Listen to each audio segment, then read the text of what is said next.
Hello friends, চলে এসেছি আজকে আবারও একটা ভিডিও নিয়ে। তো তোমরা বুঝতেই পেরেছো আজকে আমার টাইটেল আর থাম্বনেল দেখে যে আজকে কি হতে চলেছে। তো হ্যাঁ, আমি আজকে একটা খাম বানাবো। তো আজকে বাবার খামটা খুবই দরকার ছিল, তাই বসে পড়লাম খামটা বানানোর জন্য। কারণ আমার কাছে কোনো মানে খাম ছিল না কেনা। তো কী করবো খুঁজে পাচ্ছিল না প্রথম। তাই ভাবলাম তো চলো আমি একটু ট্রাই করে দেখি পারি কিনা। তাই আমার কাছে কোনো রঙিন পেপার ছিল না, তাই আমি A4 পেজ নিয়ে বসে পড়লাম। সেভাবে কোনো পেপার বুঝতে পারছিলাম না যে কি দেব, তাই A4 পেজই পড়লাম।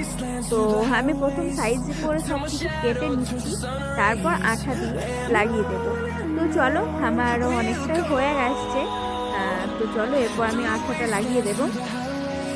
আর সত্যি বলতে আমি প্রথম বুঝতে পারছিলাম না যে আমি ঠিকঠাক করতে পারবো কি পারবো না। আমি বললাম চলো ট্রাই করাই যাক, পারলে হবে আর না পারলে আর কি করা যাবে, ছেড়ে দেব। তো দেখলাম না একটু হচ্ছে, তো আমি তার জন্য আরোই করলাম। আর করতে তো হতোই, কারণ খুবই দরকার ছিল খামটার। তো কি আর করা যাবে, তাই করে নিলাম। দেখতেই পাচ্ছ একটু ভয় তো করছিলই, কিন্তু হয়েছে। তো আমি অনেকটাই পেরেছি। তোমরা বলবে কেমন হয়েছে। তো চলো আমি আঠাটা প্রথম লাগিয়ে নিচ্ছি। তো তোমরা দেখতেই পাচ্ছ হয়ে গেছে। তো তোমরা অবশ্যই বলবে যে কেমন হয়েছে। তো চলো আজকে এখানেই শেষ করে দিচ্ছি, আবার দেখা হবে খুব তাড়াতাড়ি অন্য ভিডিওতে। আর আমার চ্যানেলটাকে সাবস্ক্রাইব করে দেবে, লাইক করবে, কমেন্ট করবে। আর সবাই ভালো থাকো, টাটা।